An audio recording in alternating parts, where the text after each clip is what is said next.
ದೇವಿ ಅಮ್ಮ ಶ್ರೀ ಚಕ್ರವಾಸಿನಿ.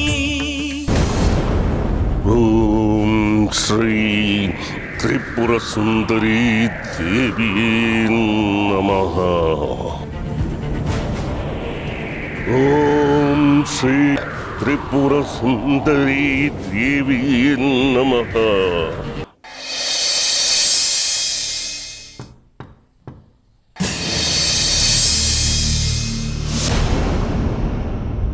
ಜಾಜಿ, ಇನ್ನೆರಡೇ ದಿವಸದಲ್ಲಿ ನಿಂಗೆ ಸೀಮಂತ ಆಗ್ಬೋದಲ್ವಾ? ಅಯ್ಯೋ, ಮನಸ್ಸಲ್ಲಿ ಇಷ್ಟೊಂದು ಆಸೆ ಇಟ್ಕೊಂಡು ಮೊದಲೇ ಒಂದು ಮಾತು ಹೇಳ್ಬಾರ್ದಿತ್ತೇನೆ. ಹೇಗಜ್ಜಿ ಕೇಳೋದು? ಅಪ್ಪನ ಹಣಕಾಸಿನ ಸ್ಥಿತಿನೂ ಸರಿ ಇಲ್ಲ, ಬಂಗಾರಿ ದುಡಿಮೆನೂ ಅಷ್ಟಕ್ಕಷ್ಟೇ. ಅದಕ್ಕೆ ಸುಮ್ಮನಾದೆ. ನೋಡು ಮಗಳೇ, ನೀನು ಅದ್ರ ಬಗ್ಗೆ ಯೋಚನೆ ಮಾಡಬೇಡ. ನಿನ್ನ ಸೀಮಂತ ನನ್ನ ಜವಾಬ್ದಾರಿ. ನೋಡ್ತಾ ಇರು, ಧಾಮ್ ಧೂಮ್ ಅಂತ ಹೇಗೆ ಮಾಡಿ ಮುಗಿಸ್ತೀನಿ ಅಂತ.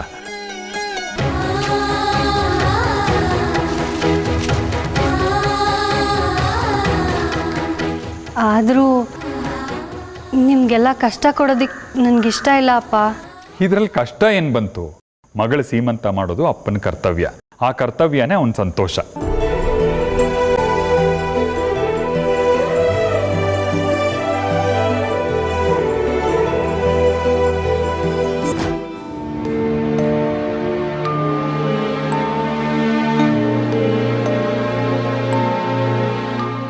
ತುಂಬ ಬಸ್ರಿ ನೀನು. ನನ್ಗೆ ಯಾಕೆ ಈ ವಿಷಯ ಹೇಳಿಲ್ಲ?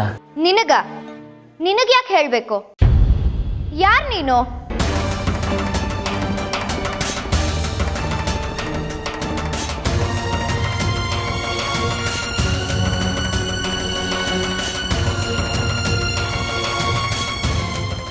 ಚುಚ್ಚಿ ಮಾತಾಡ್ಬೇಡ ದೇವಿಕಾ. ಈ ಮಗುವಿನ ತಂದೆ ನಾನೇ ತಾನೆ. ಒಂದು ಮಾತು ಹೇಳಬೇಕು ಅಂತ ಅನ್ನಿಸ್ಲಿಲ್ವಾ? ತಾಳಿ ಕಟ್ಟಿದ್ರೆ ಗಂಡ, ಮಗುವಿಗಪ್ಪ ಎಲ್ಲ. ಉಂಡಿ ಎದ್ದೋದ್ರೆ ಅಂಥವನಿಗೆ ಎಲ್ಲಿದೆ ಆ ಸ್ಥಾನದ ಮರ್ಯಾದೆ? ನಾನು ಮಾಡಿರೋ ತಪ್ಪು ನನಗೆ ಗೊತ್ತಾಗಿದೆ. ನನ್ನ ತಪ್ಪಿನ ಅರಿವಾಗಿದೆ. ಯಾಕೆ ದೇವಿಕಾ, ಮನೇಲಿ ಯಾರು ಇಲ್ವಾ? ಇಲ್ಲ. ತುಂಬು ಗರ್ಭಿಣಿ ನೀನು. ಮನೇಲಿ ಯಾರು ಇಲ್ವಾ? ಅಪ್ಪ ತೀರ್ಥಯಾತ್ರೆಗೆ ಹೋಗಿದ್ದಾರೆ. ಕನಕಾಂಬ್ರಿ ಅವರು ದೇವಸ್ಥಾನದ ಜೀರ್ಣೋದ್ಧಾರದ ಕೆಲಸದಲ್ಲಿದ್ದಾರೆ. ಅದಕ್ಕೆ ಈ ಮನೇಲಿ ಒಂಟಿಯಾಗಿದ್ಯಾ?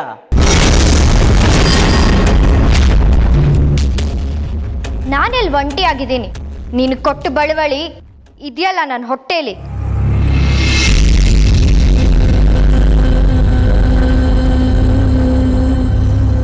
ನಾವಿಬ್ಬರೇ ಈ ಪ್ರಪಂಚದಲ್ಲಿ ಸುಖವಾಗಿದ್ದೀವಿ. ಆ ನಿಮ್ಮಿಬ್ಬರ ಪ್ರಪಂಚದಲ್ಲಿ ನನಗೆ ಜಾಗ ಇದೆಯಾ ದೇವಿಕಾ?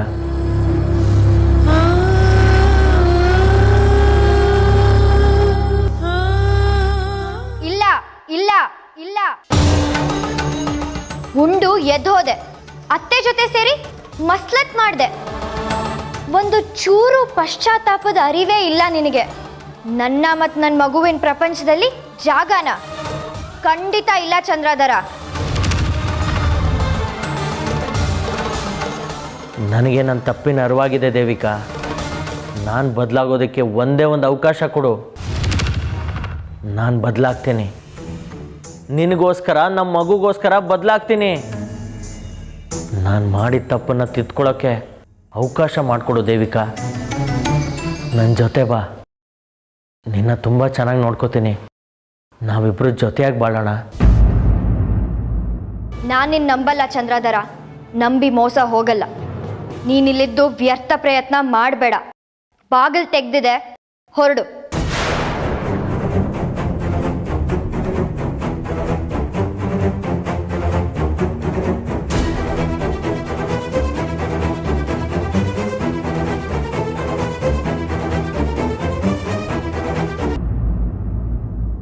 ಜಾಜಿ, ನೀನೇನು ಚಿಂತೆ ಮಾಡಬೇಡ.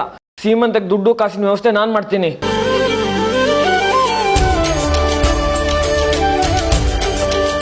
ಏ ಬಂಗಾರಿ, ನೀನೆಲ್ಲಿಂದ ತರ್ತೀಯೋ ದುಡ್ಡನ್ನ?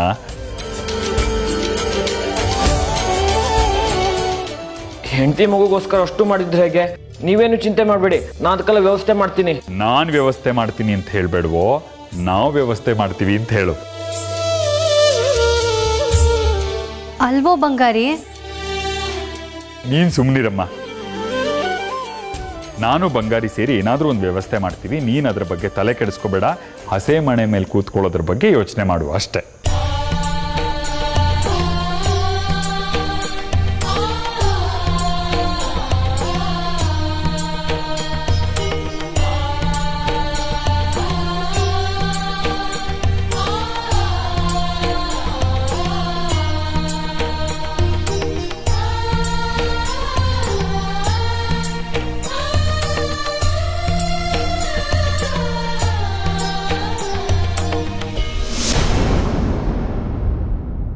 ಅಂದರೆ ಜಾಜಿ ಅಲ್ಪಾಯುಷ್ಯದ ವಿಷಯಕ್ಕ ಇವರಿಷ್ಟೆಲ್ಲ ನೊಂದ್ಕೊಂಡಿರೋದು. ಜಾಜಿ ಸಾವು ಅನ್ನೋದು ಸತ್ಯ. ಆದರೆ ಅವಳು ಹೋಗೋವಾಗ ಇವ್ರು ಹೀಗೆ ದುಃಖ ಪಡ್ತಾ ಕಣ್ಣೀರು ಹಾಕೊಂಡು ಹೋಗಬಾರ್ದು, ನಗ್ನಗ್ತಾ ಹೋಗಬೇಕು. ಶೇಖರಿ, ಜಾಜಿಗೆ ಕಂಟಕ ಇದ್ದದ್ದು ನಿಜ. ಆದರೆ ಆ ಕಂಟಕ ಇದ್ದದ್ದು ಕೆಲವು ದುಷ್ಟಶಕ್ತಿಗಳಿಂದ. ಇನ್ಮೇಲೆ ಜಾಜಿಗೆ ಯಾವ ಕಂಟಕನೂ ಇಲ್ಲ, ಯಾವ ತೊಂದರೆನೂ ಇಲ್ಲಪ್ಪ. ನೀವೆಲ್ಲ ನೆಮ್ಮದಿಯಾಗಿರ್ಬೋದು.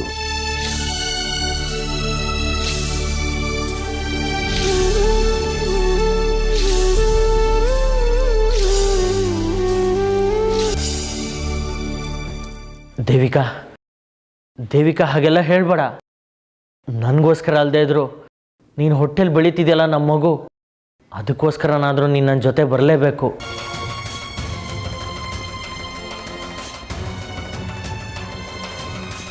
ನಾಳೆ ಆ ಮಗು ಬೆಳೆದು ದೊಡ್ಡದಾದ್ಮೇಲೆ ನೂರಾರು ಪ್ರಶ್ನೆ ಕೇಳುವಾಗ ಉತ್ತರ ಕೊಡೋಕ್ಕಾಗದೇ ಇರೋ ಸ್ಥಿತಿಗೆ ನೀನು ತಲುಪಬಾರ್ದು. ಅದಕ್ಕಾದರೂ ಒಪ್ಕೊಂಡು ನೀನು ನನ್ನ ಜೊತೆ ಬರಲೇಬೇಕು. ನಾವಿಬ್ಬರು ಗಂಡ ಹೆಂಡತಿ ಆಗಿರೋಣ. ಆಗಿರೋ ತಪ್ಪನ್ನ ಸರಿ ಮಾಡಿಕೊಂಡು ಒಟ್ಟಿಗೆ ಬಾಳೋಣ. ಯೋಚನೆ ಮಾಡು ದೇವಿಕಾ.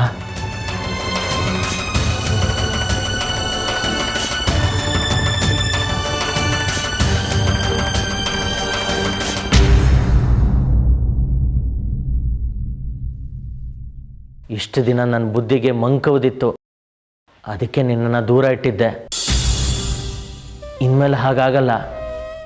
ನಿನ್ನನ್ನು ದೂರ ಇಟ್ಟಿದ್ದಕ್ಕೆ ನನ್ನನ್ನು ಕ್ಷಮಿಸು. ಬಾ ನನ್ನ ಜೊತೆ. ನೋಡು ದೇವಿಕಾ, ನಾನು ಸತ್ಯ ಮಾಡಿ ಹೇಳ್ತಿದ್ದೇನೆ, ಯಾವುದೇ ದುರಾಲೋಚನೆ ಇಟ್ಕೊಂಡು ನಿನ್ನನ್ನು ಕರೆಯೋದಕ್ಕೆ ಬಂದಿಲ್ಲ. ನೀನು ಪೂಜಿಸೋ ಈ ದಕ್ಷಿಣನಾಥೇಶ್ವರನ ಮೇಲೆ ಆಣೆ ಮಾಡಿ ಹೇಳ್ತೀನಿ, ಜೊತೆ ಸಂಸಾರ ಮಾಡಬೇಕು ಅಂತ ಇಚ್ಛೆಯಿಂದ ಬಂದಿದ್ದೀನಿ. ನನ್ನನ್ನು ನಂಬು.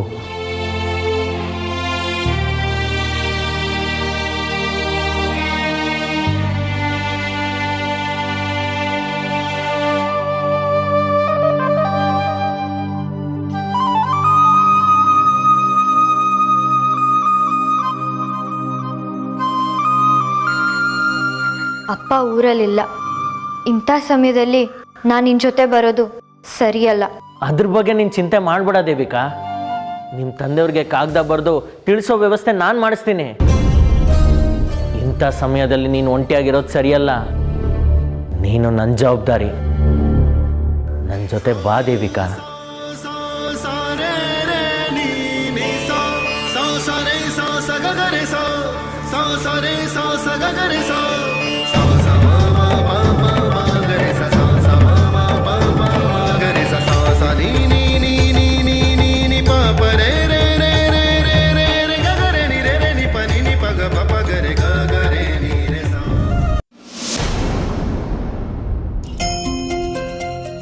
ನಾನಿದುವರೆಗೂ ಜಾಜಿಗೋಸ್ಕರ ಏನು ಮಾಡೇ ಇಲ್ಲ. ಎಲ್ಲ ಮಾವನೇ ಮಾಡಿದ್ದು. ನಮ್ಮ ಮದುವೆ ಆದಮೇಲಿಂದ ನಮ್ಮಿಬ್ಬರು ನೋಡ್ಕೊಂಡಿದ್ದು ಅವರೇ. ಈಗ ಸೀಮಂತ ಕೂಡ ಅವರೇ ಮಾಡಿದ್ರೆ ಚೆನ್ನಾಗಿರಲ್ಲ. ಅವ್ರ ಜೊತೆ ನಾನು ಕೈ ಜೋಡಿಸ್ಲೇಬೇಕು. ಮನೇಲಿ ಬೇರೆ ಹಣಕಾಸಿನ ವ್ಯವಸ್ಥೆ ನಾನೇ ಮಾಡ್ತೀನಿ ಅಂತ ಹೇಳಿ ಬಂದಿದ್ದೀನಿ. ಜಾಜಿಗೆ ಅಷ್ಟಾದರೂ ಖುಷಿ ಆಗಲಿ, ಮಾವಂಗೆ ಸಹಾಯ ಆಗಲಿ.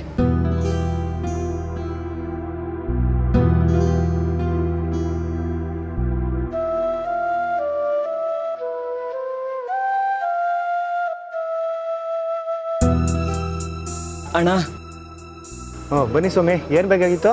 ಸೀರೆ ಬೇಕಿತ್ತು. ಯಾವ್ದು ಬೇಕು ಹೇಳಿ. ಇಲ್ಲಿ ಈ ಕಲರ್ ಐತೆ, ಈ ಕಲರ್ ಐತೆ, ಈ ಕಲರ್ ಐತೆ. ಬನ್ನಿ, ಈಗ ಮಧ್ಯಾಹ್ನ ಬಂದಿರೋದು ಇದು. ಈ ಕಲರ್ ನೋಡಿ,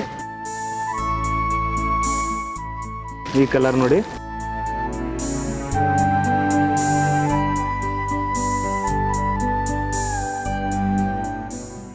ಅಣ್ಣ ಅದನ್ನ ತೋರಿಸಿ. ಇದಾ?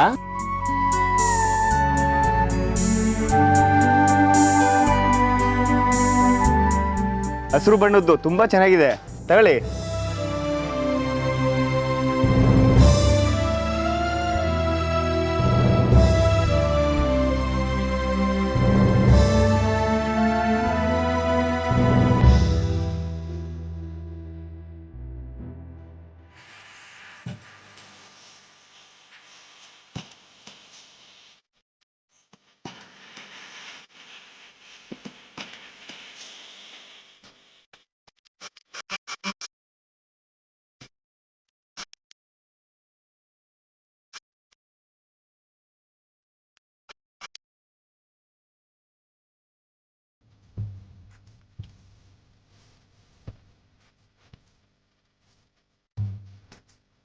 ಅಣ್ಣ ಈ ಸೀರೆನೇ ಇರಲಿ. ಇದೇನಾ?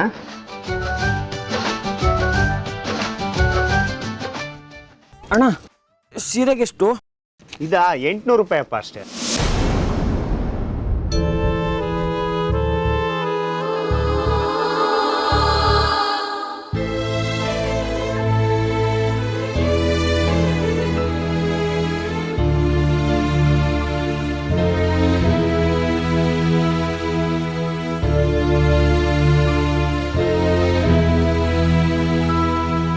ಯೋ, ನಾನು ಹೇಳಿದ್ದು 800 ರೂಪಾಯಿ. ಪುಡಿಗಾಸು ಎಣಿಸ್ತಾ ಇದೆಯಲ್ಲ, ಈ ಪುಡ್ಗಾಸ್ಗೆ ಈ ಸೀರೆ ಬರಲ್ಲ. ದಯವಿಟ್ಟು ಹಾಗನ್ಬೇಡಿ. ನನ್ನ ಹೆಂಡತಿ ಸೀಮಂತ ತುಂಬ ಇಷ್ಟಪಟ್ಟು ತಗೋತಿದ್ದೀನಿ. ಹಾಗನ್ಬೇಡಿ ಅಣ್ಣ. ದುಡ್ಡಿಲ್ದೆ ಯಾವ ಸೀರೆನೂ ಬರಲ್ಲ, ಹೋಗಯ್ಯ. ಅಣ್ಣ ನೀವು ಹೇಳಿದ ನಿಜ, ಆದರೆ ಈ ಸೀರೆ ಬೆಲೆ ಎಷ್ಟು? ನಾನು ದುಡ್ಡಿಲ್ಲ. ನಾನು ಮೋಸ್ಕರ ಅಲ್ಲ, ಸುಳ್ಳು ಹೇಳಲ್ಲ. ನಿಮ್ಮ ಖಾಲಿ ಬೇಕಾದ್ರೆ ಬಿದ್ದುಬಿಡ್ತೀನಿ. ಆ ಸೀರೆನ ಕೊಡಿ, ನಿಮ್ಮ ದುಡ್ಡನ್ನ ಆದಷ್ಟು ಬೇಗ ತಂದು ಕೊಡ್ತೀನಿ. ಒಂದ್ಸಲ ಹೇಳಿದ್ರೆ ನಿಂಗೆ ಅರ್ಥ ಆಗಲ್ವೇನಯ್ಯ? ಹೋಗ್ ಸುಮ್ಮನೆ.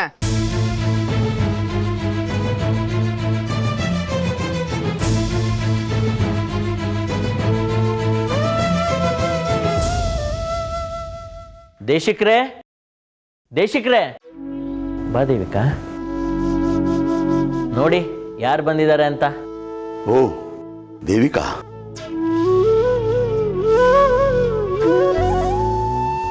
ಮೂರು ಕಾಲ ಸುಖವಾಗಿ ಬಾಳಿಪ್ಪ.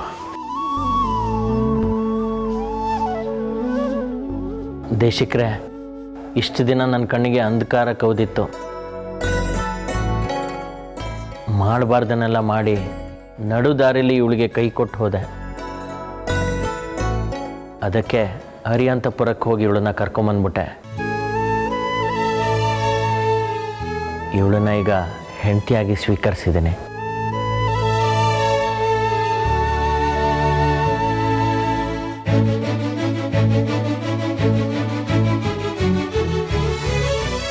ಒಳ್ಳೇದಾಯ್ತು ಚಂದ್ರಧರ, ನೀನು ಒಳ್ಳೆ ಕೆಲಸನೇ ಮಾಡಿದೀಯಾ. ನಿನ್ನ ಮೈಯಲ್ಲಿ ಶಾಸ್ತ್ರಿಗಳ ರಕ್ತನೇ ಹರಿತಿದ್ರು, ಸಾಕ್ಷಾತ್ ಆ ಜಗನ್ಮಾತೆ ನಿನ್ನ ಹೃದಯದಲ್ಲಿ ನೆಲೆಸಿದಾಳೆ. ಅದಕ್ಕೆ ಆ ತಾಯಿನೇ ನಿನ್ನ ಪ್ರೇರೇಪಿಸಿ ದೇವಿಕಾನ ಇಲ್ಲಿ ಕರ್ಕೊಂಬರೋ ಹಾಗೆ ಮಾಡಿದಾಳೆ. ತುಂಬ ಗರ್ಭಿಣಿ ಬೇರೆ. ಇನ್ಮೇಲೆ ಇವಳು ಈ ಮನೆ ಮಗಳು. ಇನ್ಮೇಲೆ ಇವಳ ಜವಾಬ್ದಾರಿ ನಮ್ದು. ದೇವಿಕಾ, ಇನ್ನು ಮುಂದೆ ಈ ಮನೆಯಲ್ಲಿ ಚಿಂತೆಯಿಂದ ಇರ್ಬೋದು ತಾಯಿ.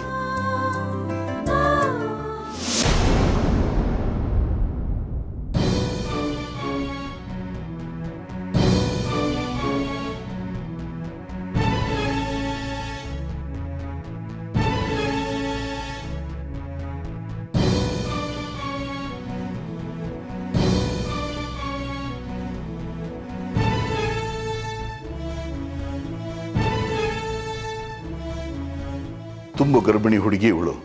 ಊರಿಗೆ ಕರ್ಕೊಂಬಂದಿದ್ಯಾ? ಇವಳು ಕುತ್ತಿಗೆಯಲ್ಲಿ ತಾಳಿನೇ ಇಲ್ವಲ್ಲ ಚಂದ್ರಧರ? ಊರ್ ಜನ ತಲೆಗೊಂದು ಮಾತಾಡ್ತಾರೆ.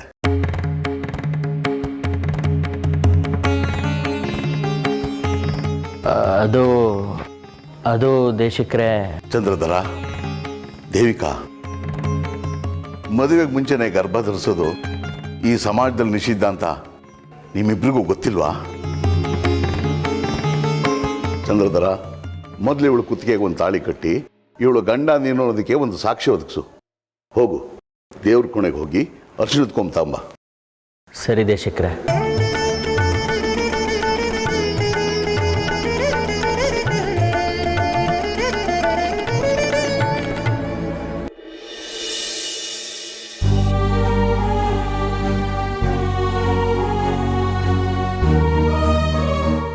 ಅಮ್ಮ, ತಾಯಿ, ನನ್ನ ಮಗನಿಗೆ ಹಣದ ವಿಚಾರವಾಗಿ ಏನಾದರೂ ಸಹಾಯ ಮಾಡೋಣ ಅಂದ್ರೆ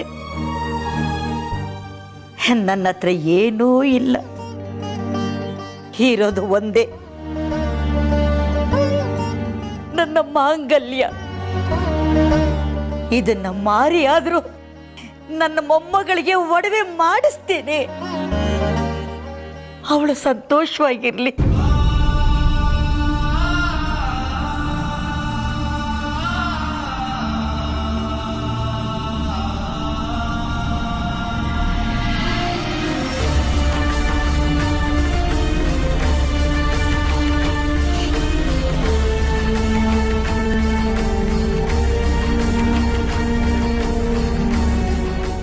ಅಮ್ಮ,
ಅಂಬಾ ಜಗನ್ಮಾತಾ,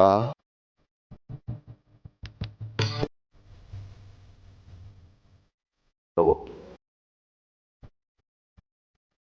ಮಾಂಗಲ್ಯ ಧಾರಣೆ ಮಾಡು.